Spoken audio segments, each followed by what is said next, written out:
दोस्तों, कभी हार न मानना एक अद्भुत गुण है जो किसी भी व्यक्ति को सफलता की ओर ले जा सकता है। यह वह शक्ति है जो हमें चुनौतियों का सामना करने और अपने लक्ष्यों को प्राप्त करने में मदद करती है। दृढ़ता के बिना हम आसानी से हार मान सकते हैं और अपने सपनों को छोड़ सकते हैं। इस वीडियो में हम कभी हार न मानने की शक्ति और इसके महत्व के बारे में जानेंगे। हम इस गुण के कुछ प्रसिद्ध उदाहरण को भी देखेंगे और सीखेंगे कि हम इसे अपने जीवन में कैसे विकसित कर सकते हैं।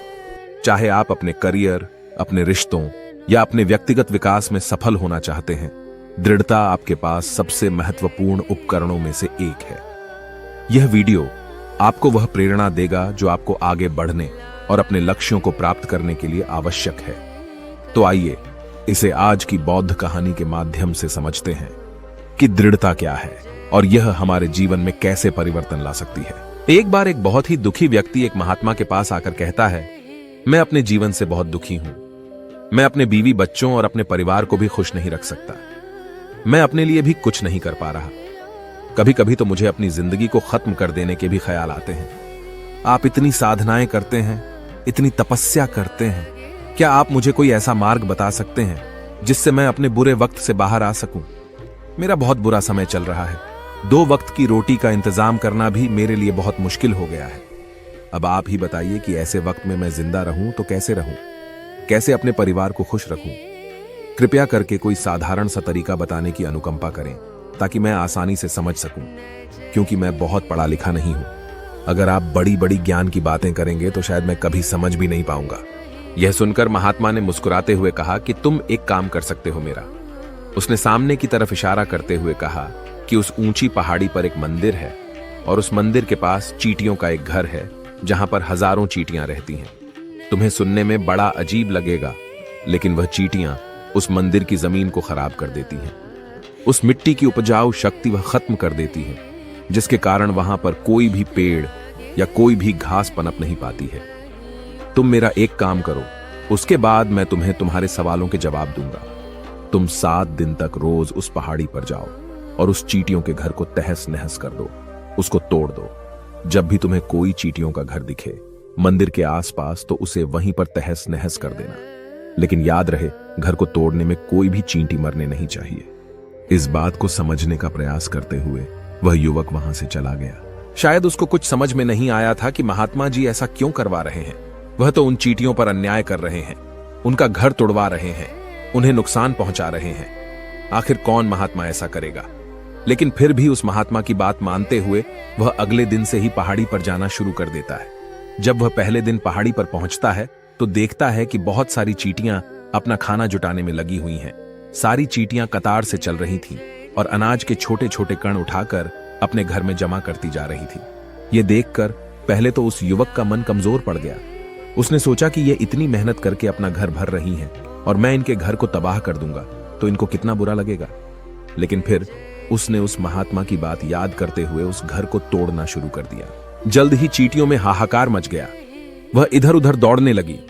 अभी तक जो कतार में चल रही थी, अब वह बिखर गई और इधर उधर अपनी जान बचाने के लिए भागने लगी। थोड़ी देर में घर टूट गया और सारी चींटियां इधर उधर छुपने के लिए भाग चुकी थीं। यह करने के बाद वह युवक दुखी मन से वापस अपने घर पर लौट आया। उसका मन परेशान था, दुखी था, पश्चाताप से भरा हुआ था। फिर उसने अपने बिस्तर में रात में लेटे लेटे ही सोचा कि अब तो उन चींटियों का घर तबाह हो चुका है। अब वहां वापस जाने से क्या प्रयोजन है? अब क्या फायदा होगा?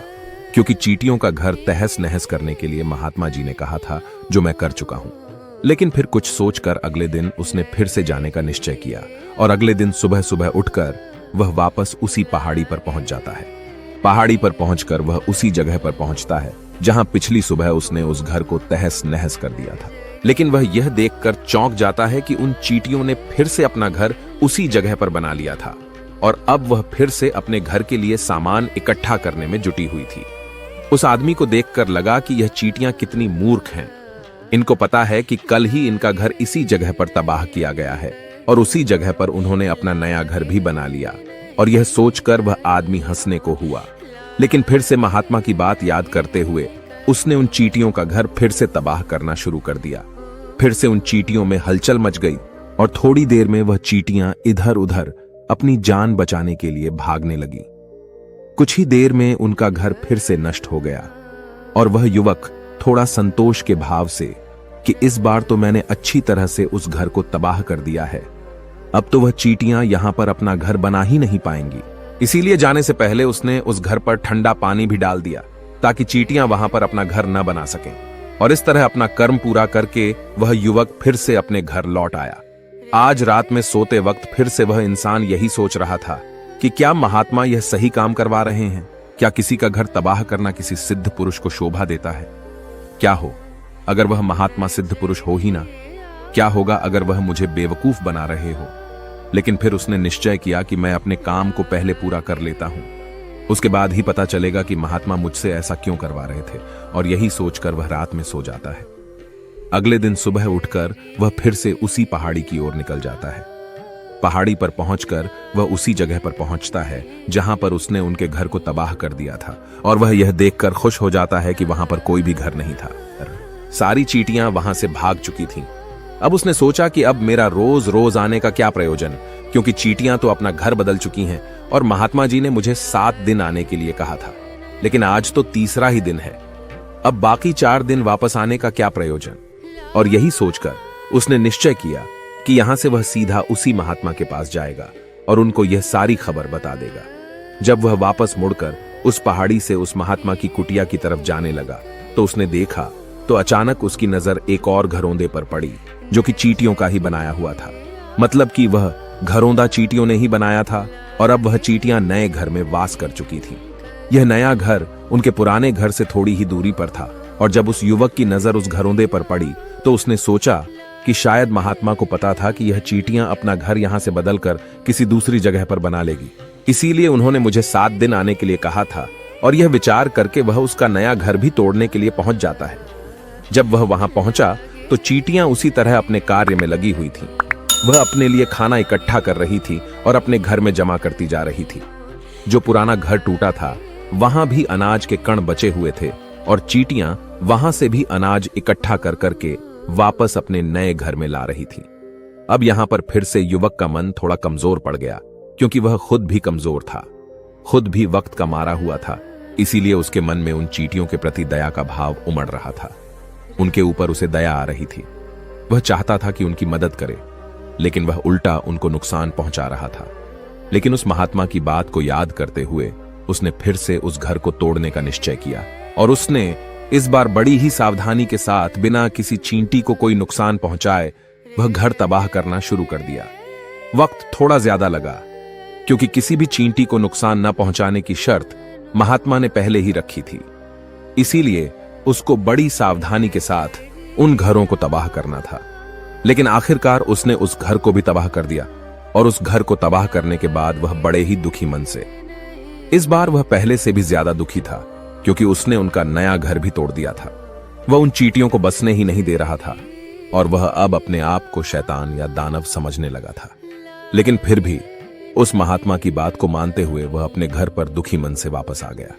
रात में सोने से पहले एक बार उसने फिर से सोचा कि मैं कितना बड़ा शैतान हूं, कितना बड़ा दानव हूं। पुराना घर तो छोड़ो, मैं उन चींटियों को कहीं भी बसने के लिए कोई जगह ही नहीं दे रहा हूं। वह चींटियां मेरे बारे में क्या सोचती होंगी? वह कितना दुत्कारते होंगे उस परमात्मा को जो मेरे द्वारा यह काम करवा रहा है। लेकिन फिर भी उसने अगले दिन जाने का निश्चय किया और अगले दिन सुबह सुबह वह फिर से वहां पर पहुंच गया। वह यह देखकर फिर से आश्चर्यचकित रह जाता है कि इस बार चींटियों ने एक और नई जगह पर अपना घर बना लिया था। वह पहले से भी ज्यादा ऊर्जा के साथ काम कर रही थी और उन्होंने एक रात में पहले से भी बड़ा घर बना लिया था और अब वह फिर से अपना अनाज और खाना इकट्ठा करने में जुटी हुई थी। यह देखकर उस आदमी को लगा कि यह चींटियां किस मिट्टी की बनी हुई हैं। मैं इनको बार बार यहां से भगाने की कोशिश कर रहा हूं और ये वहीं पर अपना घर बना लेती हैं। क्या इनको पता नहीं है कि मैं इन्हें यहां पर कभी भी बसने नहीं दूंगा? यह चींटी है, दिखने में इतनी छोटी है, लेकिन फिर भी यह मुझसे हार नहीं मान रही है। बड़े ताज्जुब की बात है। और इस बार उसने गुस्से में उस घर को तहस नहस करना शुरू कर दिया। लेकिन इस बार तहस नहस करते हुए कुछ चींटियां वहीं पर मर गईं। उसके पैरों तले कुचल दी गई। कुचलने के बाद जब वह अपने अहंकार से बाहर आया तो उसने देखा कि गुस्से में उसने उन चींटियों को कितनी क्षति पहुंचा दी है। उसका मन पश्चाताप से भर गया और वह रोता हुआ अपने घर की तरफ बढ़ गया। रात में सोते वक्त उसने सोचा कि मैं उन चींटियों पर बहुत ज्यादा अत्याचार कर रहा हूं। अब इससे ज्यादा अत्याचार मैं नहीं कर पाऊंगा। और यही सोचकर वह अगले दिन उन चींटियों के लिए अपने घर से थोड़ा आटा लेकर उसी पहाड़ी पर पहुंच जाता है। आज उसके मन में उन चींटियों के प्रति श्रद्धा का भाव था, दया का भाव था। आज वह उनकी मदद करना चाहता था। और जब वह वहां पर पहुंचा तो चींटियां फिर से अपने नए घर को बनाने में जुटी हुई थी। उसने बड़ी ही दया के साथ उन चींटियों को अपना लाया हुआ आटा खिलाया और अगले 3 दिनों तक वह ऐसा ही करता रहा। जो इंसान पिछले 4 दिनों से चींटियों को नुकसान पहुंचा रहा था, अब वही इंसान उन्हें मदद कर रहा था। वह रोज सुबह जाता और उन चींटियों को अपने हाथों से आटा खिलाता। 7 दिन के बाद वह युवक उस महात्मा के पास पहुंचकर हाथ जोड़कर बोलता है कि हे महात्मा जी, मुझे माफ कर देना। मैंने उन चींटियों का घर तबाह करने के लिए बहुत कोशिश की। मैंने उनका घर तबाह किया भी। 1 बार नहीं, 4 बार मैंने उनका घर तोड़ा। उसके बाद मैं हिम्मत नहीं कर पाया, उनके घर को नहीं तोड़ पाया। मैं समझ सकता हूं कि मैंने आपका काम पूरा नहीं किया और इसके बदले आप मुझे वह तरीके भी नहीं बताएंगे जो कि मुझे मेरे बुरे समय से बाहर निकाल सकते हैं। लेकिन मुझे इसका कोई दुख नहीं है। मुझे लगता है कि मैंने जो किया वह सही किया, इसीलिए मैं आपसे आज्ञा लेकर वापस जा रहा हूं। कृपया मुझे वापस अपने घर जाने की आज्ञा दीजिए। यह सुनकर उस महात्मा ने मुस्कुराते हुए कहा कि अरे बेटा, इतनी भी क्या जल्दी, रुको तो सही, जलपान तो कर लो, थोड़ी देर ठहर जाओ, उसके बाद चले जाना। और यह कहकर वह महात्मा उस युवक के लिए पानी लेकर आते हैं।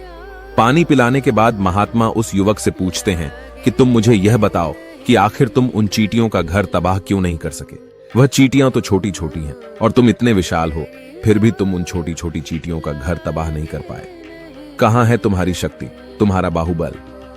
इसका जवाब देते हुए उस युवक ने कहा कि हे गुरुवर, मैंने उन चींटियों का घर तबाह कर दिया था, बार बार किया था। एक बार तो अपने गुस्से में उन चींटियों को भी मैंने हानि पहुंचा दी थी। लेकिन जिस दिन मैंने उनको हानि पहुंचाई, उसी दिन मेरे को लगा कि मैं उनको क्यों हानि पहुंचा रहा हूं, क्यों इनको इतनी तकलीफ दे रहा हूं। और उसी दिन से मैंने उनको नुकसान पहुंचाने की बजाय उनकी सहायता करनी शुरू कर दी। यह सुनकर उस महात्मा ने कहा कि यही तो सीखने की बात है। एक छोटी सी चींटी हमें जीवन का संदेश दे जाती है। मैंने तुम्हें उन चींटियों का घर तबाह करने के लिए नहीं भेजा था, मैंने तुम्हें भेजा था ताकि तुम उन चींटियों से कुछ सीख ले सकूं। तुम्हें क्या सीख मिली उन चींटियों से, क्या मुझे बता सकते हो? यह सुनकर उस युवक ने पूरी कहानी बयां कर दी। पूरी कहानी सुनने के बाद महात्मा ने मुस्कुराते हुए कहा कि बेटा, तुमने जो महसूस किया मैं वही तुम्हें दिखाना चाहता था। वो ये थी कि तुमने कितनी ही बार उनके घर को तोड़ने की कोशिश की, कितनी ही बार प्रयास किया कि उनका घर तबाह हो जाए, लेकिन वह हर बार अपना नया घर बना लेती थी। उन्होंने कभी भी हार नहीं मानी। अगर वह हार मान लेती तो चींटियां तुम्हें वहां पर नहीं मिलती। जब एक छोटी सी चींटी अपने विश्वास और मेहनत से इतने बड़े आदमी का दिल बदल सकती है, तो तुम तो इंसानों का मन बदल ही सकते हो। अपने जीवन में अपनी किस्मत न बदलने का कोई कारण तुम्हारे पास नहीं बचता। जीवन कार्यशीलता का नाम है, कर्मशीलता का नाम है। लेकिन हम मनुष्य 1-2 बार हार मिलने पर ही टूट जाते हैं, हताश हो जाते हैं और फिर जीवन में प्रयास ही नहीं करते। और कुछ लोग अपनी जिंदगी को खत्म करने पर उतारू हो जाते हैं। लेकिन जानवरों में तुमने एक बात देखी होगी कि वह अपना जीवन खुद से कभी खत्म कर ही नहीं सकते हैं। तुमने कभी नहीं सुना होगा कि किसी जानवर ने आत्महत्या कर ली, चाहे वह जानवर कितना ही भूखा क्यों ना हो, कितना ही दुखी क्यों ना हो, लेकिन वह अपने जीवन के लिए हमेशा संघर्ष करता रहता है। लेकिन वहीं पर दूसरी तरफ हम मनुष्य 1-2 बार हताश होने पर ही अपना जीवन खत्म कर लेते हैं। जीवन तो कर्म करने का नाम है, इसीलिए मृत्यु से पहले कर्म करना कभी मत छोड़ना, क्योंकि मृत्यु के बाद तो तुम परम विश्राम में चले ही जाओगे। तो उससे पहले कर्म करना क्यों छोड़ रहे हो, क्यों हताश हो रहे हो? अगर तुम्हारा एक घर टूट गया है तो दूसरा घर बनाने का प्रयास करो, कोशिश करो, और कोशिश करने वालों की कभी हार नहीं होती। ये तुम उन चींटियों से देख चुके हो। देखने में तुमसे कितनी छोटी है वह चींटियां और तुम इतने बड़े हो, लेकिन उनका मन तुम्हारे मन से इतना बड़ा है, इतना विशाल है, इतना दृढ़ संकल्प है कि इतनी बार घर टूटने पर भी उन चींटियों ने कभी हार नहीं मानी। दूसरी सीख यहां से लेने की थी, वह यह थी कि जब भी हमारे ऊपर बुरा समय आता है, हमें लगता है कि यह समय कभी नहीं जाएगा, यह समय मेरे जीवन को बर्बाद कर देगा, मुझे कभी नहीं जीने देगा। और अपने इन्हीं ख्यालों से, जिनका असलियत में कोई भी अस्तित्व नहीं है, वह सिर्फ विचार हैं, और वही विचार हमारे मन को दुखी कर देते हैं और इसीलिए हम प्रयास करना भी छोड़ देते हैं। लेकिन तुम खुद सोचो कि बार बार प्रकृति हमें दुख पहुंचाएगी, नुकसान पहुंचाएगी, लेकिन कब तक पहुंचाएगी? अगर हम बार बार फिर से उठकर फिर से नया प्रयास करते रहेंगे तो प्रकृति भी हमारे सामने घुटने टेक देगी और वह भी एक दिन हमारे ऊपर दयावान हो जाएगी और वह हमें सब कुछ देने लगेगी जिसकी हमने कभी कामना की थी। इसीलिए यह भी कहा जाता है कि बुरा वक्त किसी का भी हमेशा नहीं रहता। तुमने खुद देखा कि तुम उन चींटियों को तबाह करने के लिए पहुंचे थे, लेकिन बाद में तुम्हें उन चींटियों को अनाज और आटा देने लगे। तुम ही उन पर कृपालु हो गए। क्यों हुए?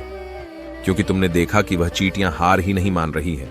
इसी तरह अगर तुम भी अपने जीवन में कभी हार नहीं मानोगे तो एक न एक दिन ये प्रकृति तुम्हें वह सब कुछ देगी जो तुम अपने जीवन में पाना चाहते थे। इसीलिए हमेशा याद रखना, हमें बिना रुके, बिना थके और बिना परिणाम की चिंता के बस कार्य करते जाना है। और दूसरा यह कि एक न एक दिन प्रकृति तुम्हारे उस कर्म का परिणाम तुम्हें जरूर देगी। तो दोस्तों, कैसी लगी आपको यह कहानी? आप हमें कमेंट सेक्शन में जरूर बताना और अच्छी लगी हो तो इस चैनल को सब्सक्राइब जरूर कर लेना। तो चलिए मिलते हैं ऐसी ही कोई नई कहानी में कोई नए मैसेज के साथ। तब तक के लिए अपना ख्याल रखें। धन्यवाद। नमो बुद्धाय।